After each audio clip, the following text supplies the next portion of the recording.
ये सफूफ जिस बंदे ने खा लिया तो यकीन करें कि इसकी मर्दाना कुव्वत बढ़ेगी, मादा मनविया में गाढ़ापन आ जाएगा, मादा ज़्यादा बनेगा और टाइमिंग बहुत ज़्यादा हो जाएगी। बिस्मिल्लाहिर्रहमानिर्रहीम।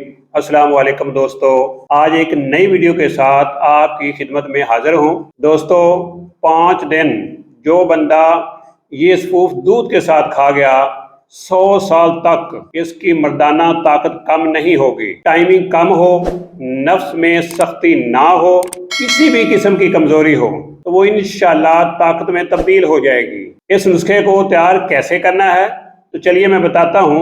इस नुस्खे में 5 आसान चीजें जो हैं वो शामिल हैं, जो आपको आसानी से पंसारी से मिल जाएंगी।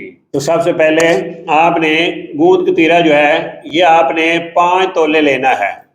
इसके साथ दूसरी जो चीज़ है वो है चुहारा, ये आपने गुठली निकाल लेनी है, तो ये भी आपने 5 तोले लेना है। इसके साथ तीसरी जो चीज़ है वो है ताल मखाना, ये भी आपने 5 तोले लेना है। और चौथे नंबर पर जो चीज़ है ये है तज, ये आपने 2 तोला लेनी है। और इसके साथ 5वीं जो चीज़ है ये है कालपी मिश्री, ये आपने 15 तोले लेनी है। अब इन सारी चीज़ों को आपने खल में डालकर इसका पाउडर तैयार करना है।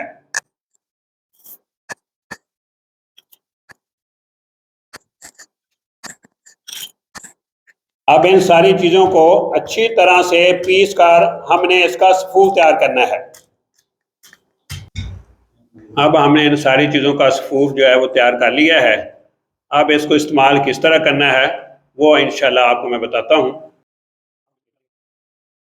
इसको इस्तेमाल आपने कैसे करना है तो आपने हर रोज़ रात को इसका 1 चम्मच खाने के 1 घंटा बाद 1 गिलास नीम गर्म दूध के साथ लेना है। ये सफूफ जिस बंदे ने खा लिया तो यकीन करें कि इसकी मर्दाना कुव्वत बढ़ेगी, मादा मनविया में गाढ़ापन आ जाएगा, मादा ज़्यादा बनेगा और टाइमिंग बहुत ज़्यादा हो जाएगी।